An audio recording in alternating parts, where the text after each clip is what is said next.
Good morning, guys. So, we are back with yet another episode of Environmental Social Justice live on Facebook, YouTube, and we'll be posting to LinkedIn afterwards because there are only so many platforms I can use. So, on that, today's discussion, we're talking about Gavin Newsom made an announcement a few weeks ago basically saying that there will be no new gas cars in 2035.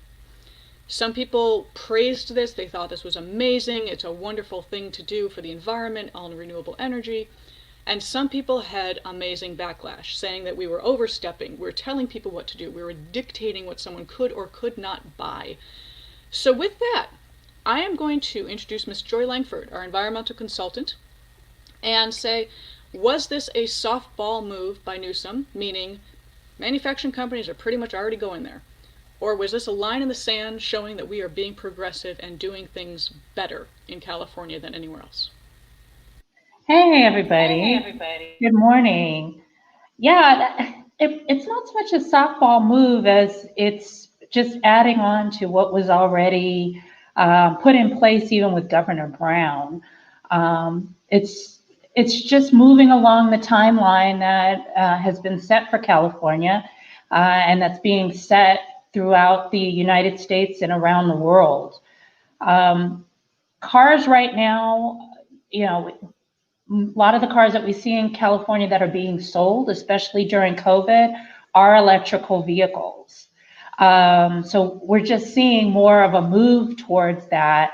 And I think as we start changing our energy dynamics, whether it be fuel or electricity or hydrogen, uh, it's all going to be just moving in a direction. So it's just a shift. 2035 is not right down the street.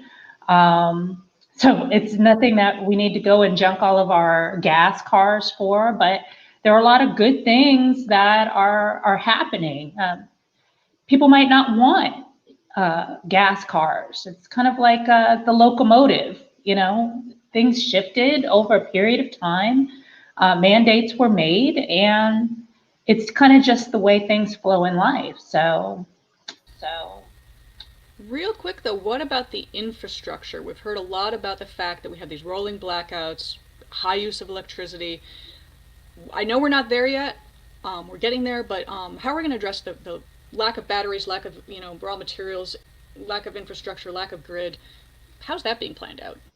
a lot of companies are actually behind the scenes getting lots of money from the government and different regulatory agencies, such as AQMD, for example. Southern California Edison is getting a lot of money to put programs like this in place, but um, it doesn't seem like it's trickling down to the average household or your home going through rolling blackouts.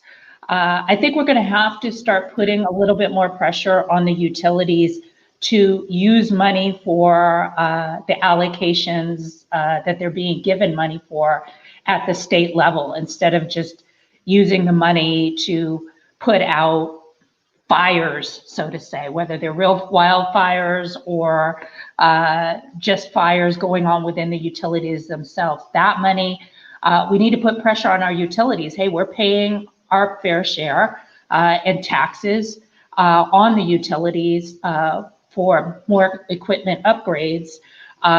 We really need to stay on our utilities as the civilians as to what are you using all of this money that you're getting hundreds of millions of dollars from at least our state government to do. So I think that would be more so in the consumer's wheelhouse of what they need to do. So, two-part question of what you just said, because it's brilliant. One, do you feel that the utility companies are falling short in their responsibilities to the average consumer?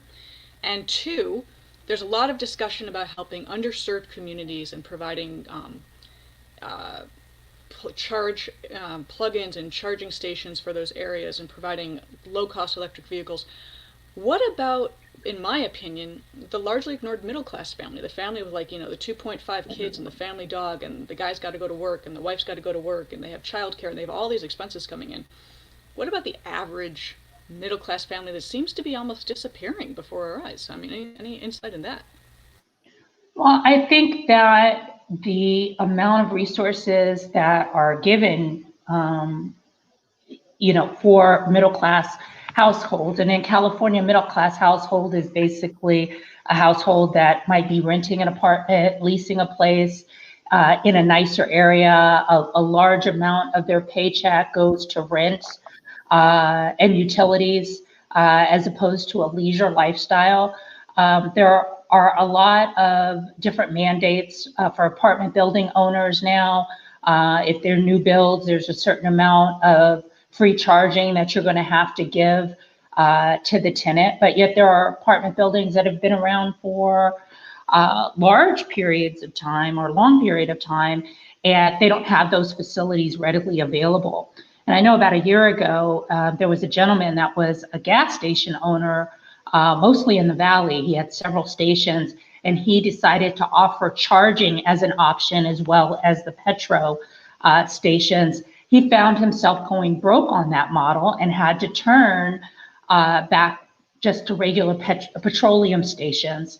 Partly because he was not able to, they still had to wait that long period of time to charge, a few hours in order to get, a 3/4 tank of charge.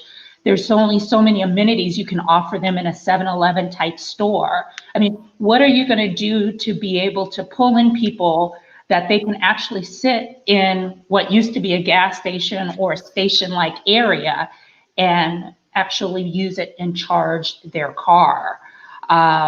If there's no walking place around, that's why Tesla has been so successful. At least they put them on in our malls. And what I've learned as a Tesla driver myself is they're putting them on the ends of the malls that aren't attracting much business, like the J.C. Penney, whoever still shops at J.C. Penney, or I do too sometimes for work shirts. They're great, but not the fanciest parts of the mall, so that you can actually walk through even the undesirable stores before you get to the Target or you get to whatever store becomes most popular.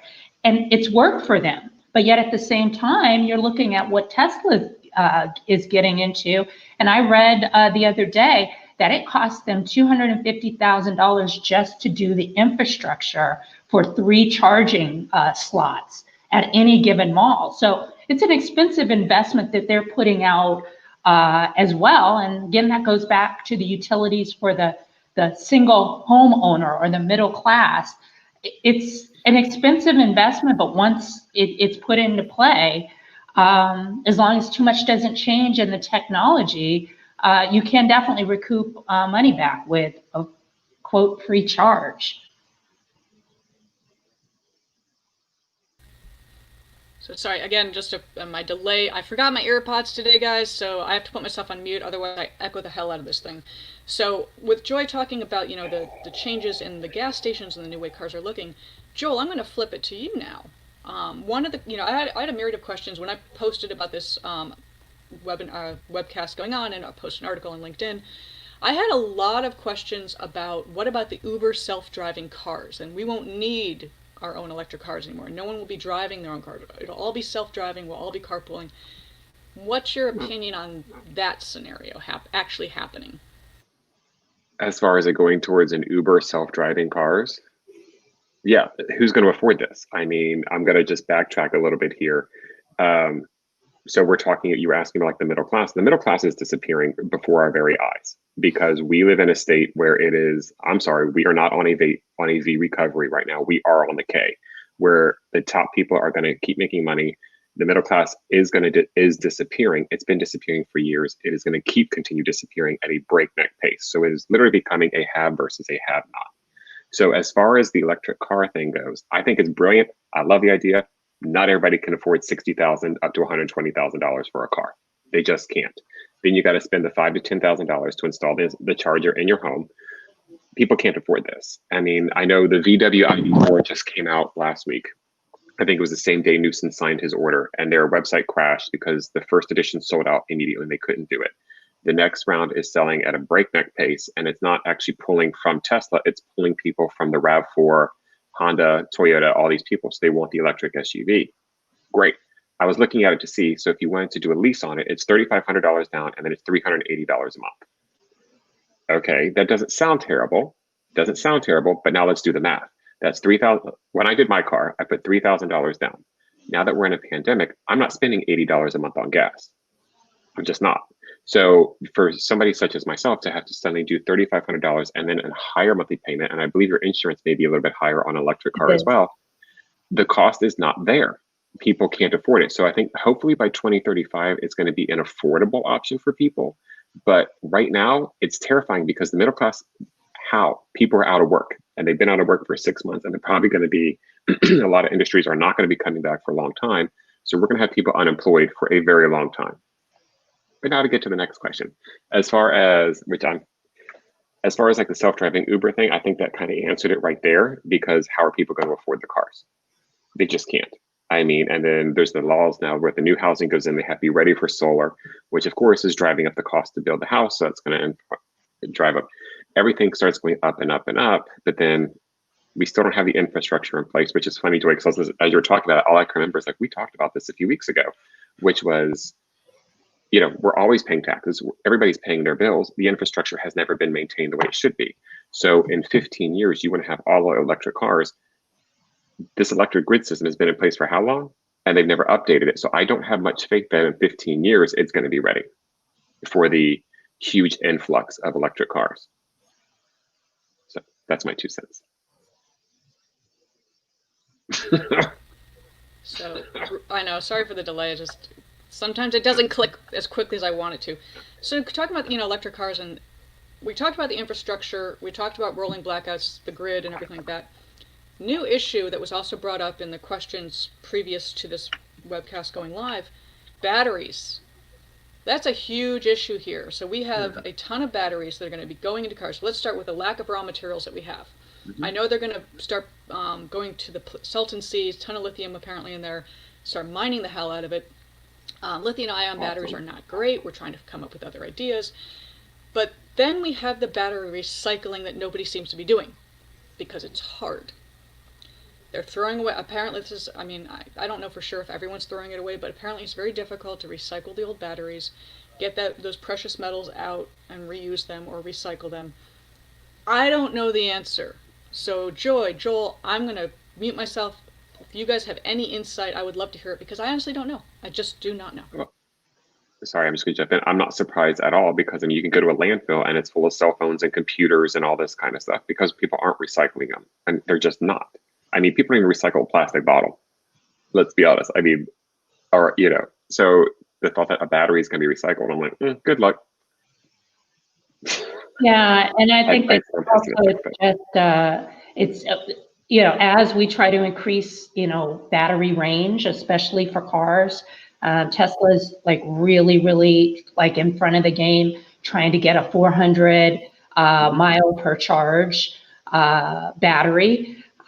We're still going to see a lot of draining on the system, but it's just going to be kind of good luck as far as the recycling.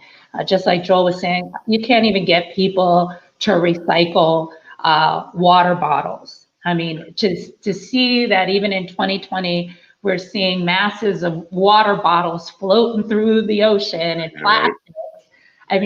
What do you think is going to go on with these batteries? I'd really even be actually scared to see what they do with the batteries. Are they going to try to bury them? Put it in a landfill. That'll blow up.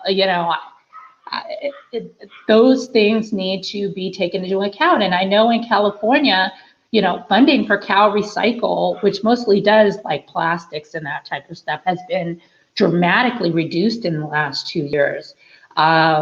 Even for a poorer person or an area where plastics recycling places and grocery store lots, those are all shut down. Very few places to recycle. If you're pushing a cart, you're pushing your cart a lot further if you are ride or die about recycling a bag of bottles for less than $10 for a whole cart full of recycling money. And I think a lot of people who are, and just to kind of totally hop on that for a second, I think a lot of people who are doing aren't doing it because they want to do it. They're doing it because they get the money from it. So it's like we're kind of, I mean, shocker. We put every single impediment that we can in front of ourselves to make things better for ourselves. Like it's just asinine. It genuinely is. It genuinely is. So let me dive in on that. So one thing, being Maybe. geologist, rock doctor, whatever you guys want to call me, landfills leak.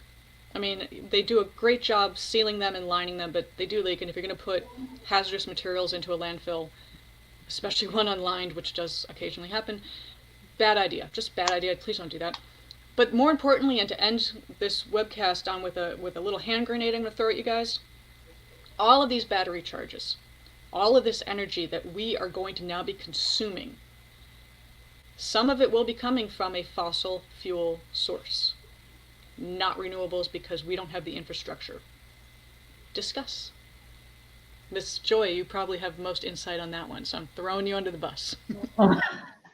Well, yeah, we've, you know, how much natural resource are we actually going to be able to use that hasn't already been, you know, decimated or used before? I mean, it's the same gold rush that's happened throughout centuries, you know. Move to California for the gold rush, look down to Africa for their natural resources. Now figure out a way to mine it and mine it cheaply, but mostly on the backs of poor people that are never going to see any benefit from it. So we have scoured this earth now for hundreds of years looking for the resource. You know, the only thing that I can see that could potentially even make some sense, and I see that that can go haywire in the next 50 to 100 years too, is creating, you know, these natural resource things like solar, like figuring out different ways, wind, you know, until we mine, hydro, until we mine all of that out. I don't know if we can ever mine out the wind, but you know, we're humans. We mined out everything else, and you know, kind of screwed up a lot of different resources. So you know, time will tell. You know, we already see the early indications of batteries and you know, energy as it's taking away from the utilities that we use currently. It's going to be a constant shift, but we're going to have to keep investing in that shift to make sure that we can sustain for a long period of time. Yeah, it's so funny because you said something that we were looking for the resource, and all I can picture is a Nicolas Cage film. I don't know why, but I'm just picturing, I need the resource. But seriously, that's all I can picture. But I think it's like you said. I mean, we always think this is the next big thing, but then we don't look at what the repercussions are of that. The new discovery is for 10 years down the road. So that's why it's like, you know, I haven't read Newsom's legislation on the electric car things. I think it's great he's looking 15 years in the future. I would like to know how the hell he's actually going to make this happen. Who's going to be holding these utility companies accountable, because nobody has before. They do whatever the hell they want. They take the money, they let the infrastructures fall apart. I get it's a lot of work, blah, blah, blah, blah, blah. We're paying for it. It should be there. So, but thing is, and just going on, like you said, even if we have solar, you still have to have an account. Unless you can afford the Tesla battery backup, which is not cheap, you still have to have an account with your power company, because you have to be on their grid for when you don't have. It's just, which mind you, it's nominal, but still, it's just one of these things where it's like we keep spinning our wheels as opposed to trying to find a way that's truly economical for people to do these things. In my opinion. So real quick, no, and I, you know, I don't disagree with you. I think bashing on utility companies isn't necessarily the most constructive thing to do, simply because I don't want to take it as bashing upon it, but I think it's about looking at the reality, which is you have been entrusted to do this work and you have not done it. They are working on it though, and they are addressing it now. It has been something relatively new. I know. I mean, at least it's being Fires done. are At least not it's not being ignored. agreed, but I'm just saying to sit there and try to justify that they're doing it now. Fires are not new. These have been going on for No, years. I mean, like, these have been going on this for is what years, but it's not always a wire that sets it off. agreed. We talked about But we've exploding been, squirrels. but we have been dealing with rolling blackouts for years. So it's like we've always had this infrastructure problem that's never been addressed the way it needs to be. And so to know that in 2035 we're going to stop selling, theoretically, stop because it's going to be tied up in courts. We honor that. To say that the gas cars are not going to be there, who's going to hold these people accountable to make sure that in 2035 we're ready to actually do this? Well, I think that's how we have to That's work my together. concern. If we don't have a collaboration, and Right. again, utility companies are recognizing, and this isn't a daily thing. This isn't a weekly thing or an annual. This will take years. And infrastructure will take years, and it's not just utilities. It's not just government. It's not just JPAs or whatever you want to talk about. It's everybody that has to actually work together, which Agreed. unfortunately has proven time and time again to be a challenge. And I don't know why. I don't know why. We've all worked corporate jobs, and people love to grandstand and argue, and I don't get it. I just don't. So I guess my question is, do you think that, and I guess Joy, that you might have a better understanding, do you think that the work that it's going to take to do the infrastructure upgrade is going to be passed on to the citizens, or is that actually going to be, like, how is that going to be paid for? Taxes usually, the little utility tax that you see on your Yay. statement. Last year's legislation, we were able to stop that tax regarding the wildfire, or at least spread it out over 10 years. So that's minuscule, but yeah, every year there's new taxes, and if Biden comes along, taxes are definitely going to go up in many areas. Your property taxes, Joel can tell you every city in California is fighting right now for rent stabilization.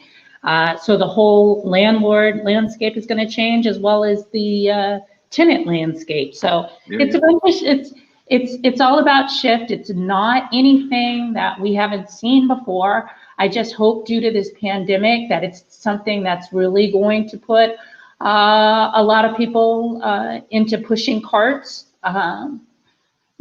Because I think this is one of the more serious times than we've seen any time in the past. But In generations, yeah. we have to keep the conversation going, and I think that's the main point to be made here, of how energy is going to be.